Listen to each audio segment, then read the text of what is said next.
Hello student, welcome back to Focus Education point.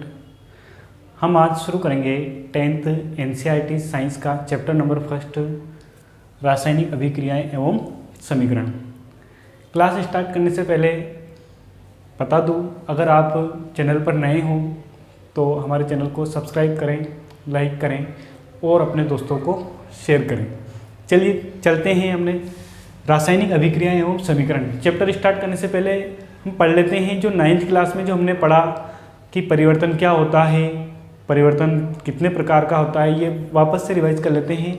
देखिए, किसी भी पदार्थ का एक अवस्था से दूसरी अवस्था में बदलना ही क्या कहलाता है? परिवर्तन कहलाता है। अब परिवर्तन दो प्रकार के होते हैं। पहला होता है भौतिक परिवर्तन। ये क्या होता है? पदार्थ में ऐसा परिवर्तन जिसके अंदर सिर्फ और सिर्फ उसके क्या बदलते हो? भौतिक गुण क्या परिवर्तित होते हो? भौतिक गुणों में परिवर्तन होता है। वो क्या कहलाता है? भौतिक परिवर्तन कहलाता है। जैसे उदाहरण के लिए हम पढ़े तो कांच का टूटना और कागज का फटना, ये सभी क्या है? भौतिक परिवर्तन। सिर्फ इसमें क्या है? भौतिक गुण बदलते हैं, रासायनिक गुणों में कोई परिवर्तन नहीं होता। कंप्लीट। जबकि नंबर 2 पढ़ते हैं हम रासायनिक परिवर्तन।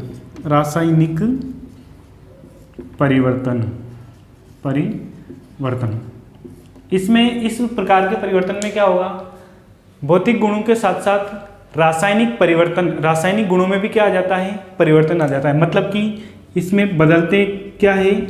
रासायनिक गुणों में क्या होता है? परिवर्तन हो जाता है। तो इस प्रकार के परिवर्तन को क्या कहेंगे हम?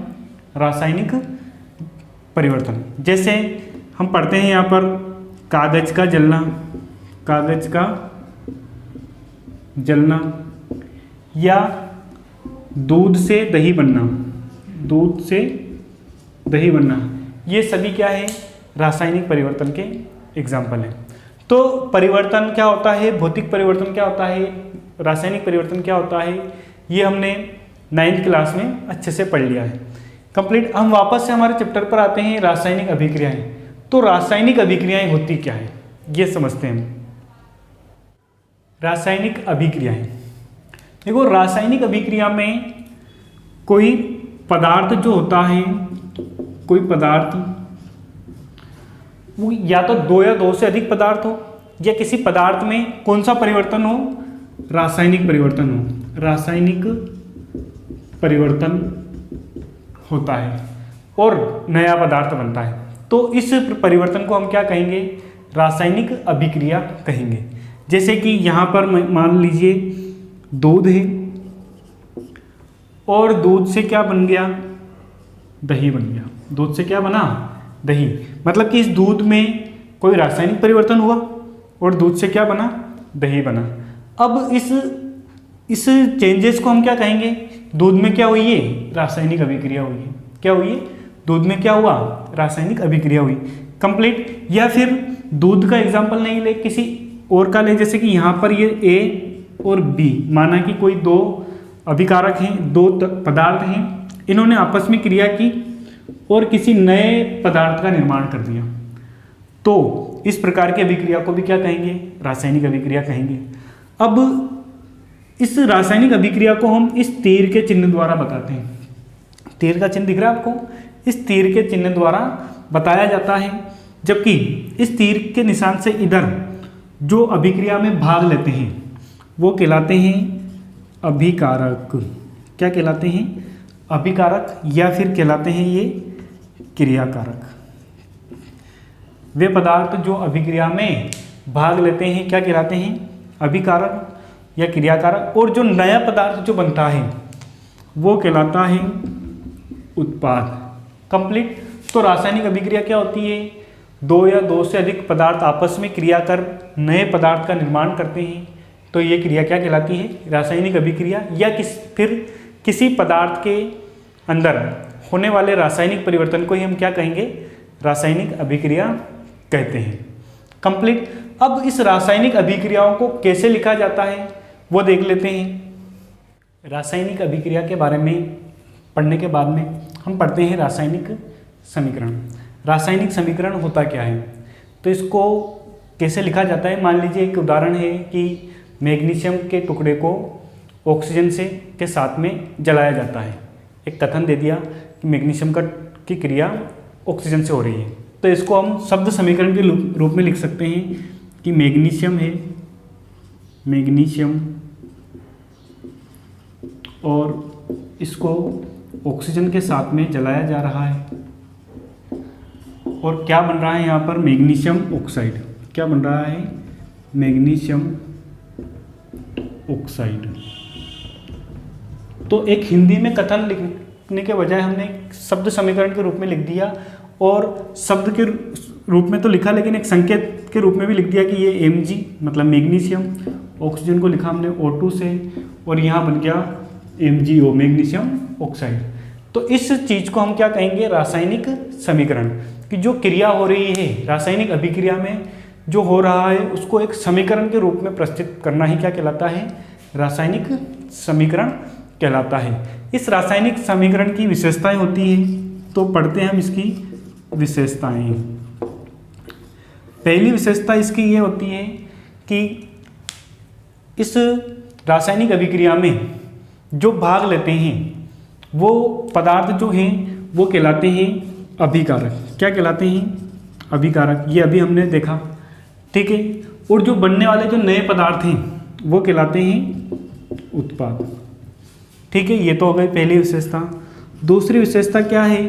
मान लीजिए किसी रासायनिक अभिक्रिया में दो या दो से अधिक अभिकारक भाग ले रहे हैं, तो उनके बीच में किसका उपयोग किया जाएगा?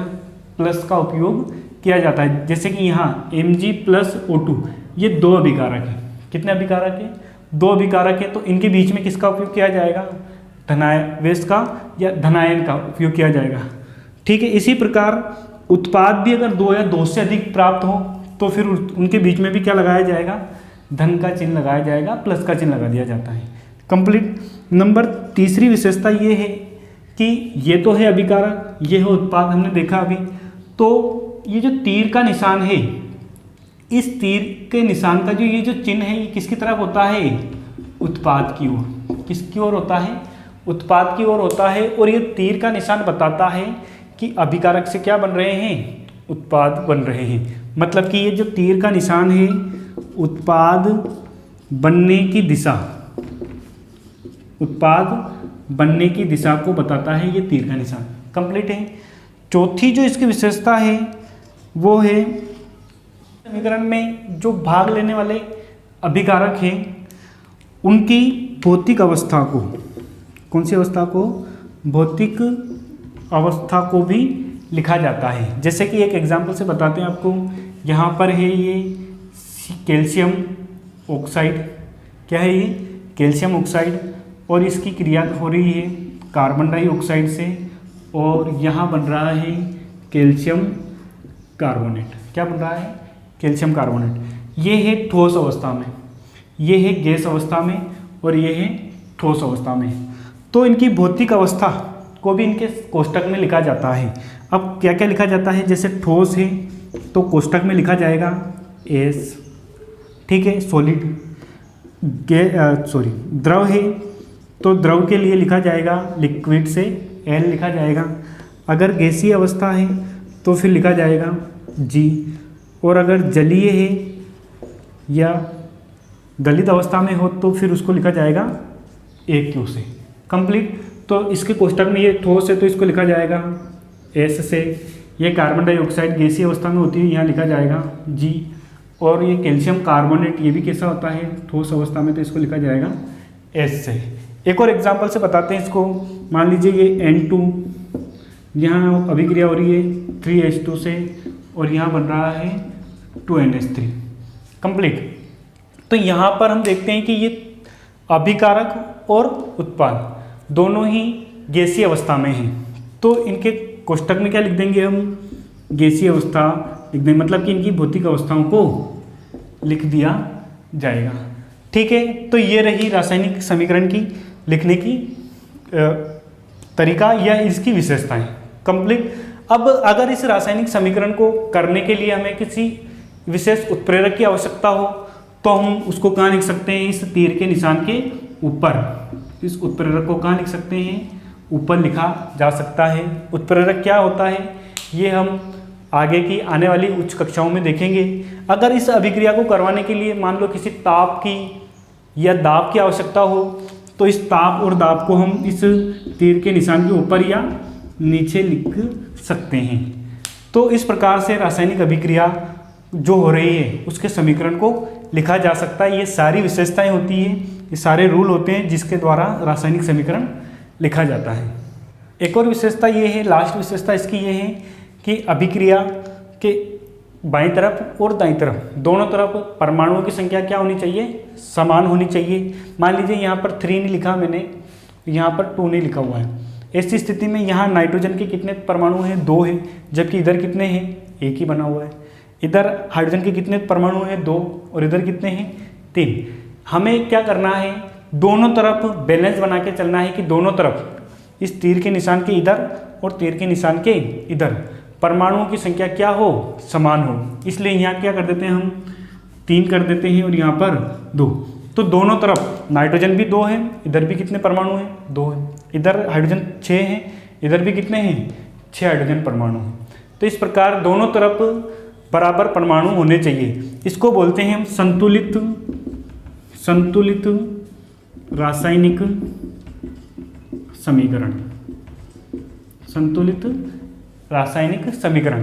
और रासायनिक समीकरण अगर संतुलित नहीं है तो इसको संतुलित करने की एक विधि है हिट एंड ट्रायल विधि, हिट एंड ट्रायल विधि। इस विधि का उपयोग करके उस रासायनिक समीकरण को हम संतुलित कर लेते हैं। तो रासायनिक विधि, इस रासायनिक समीकरण को संतुलित करने की हिट एंड ट्रायल विधि के बारे में हम अगली क्लास में पढ़ेंगे। आज के लिए इतना ही। इस वीडियो को लाइक करें, शेयर करें और हमारे चैनल को सब्सक्राइब करें। Thank you.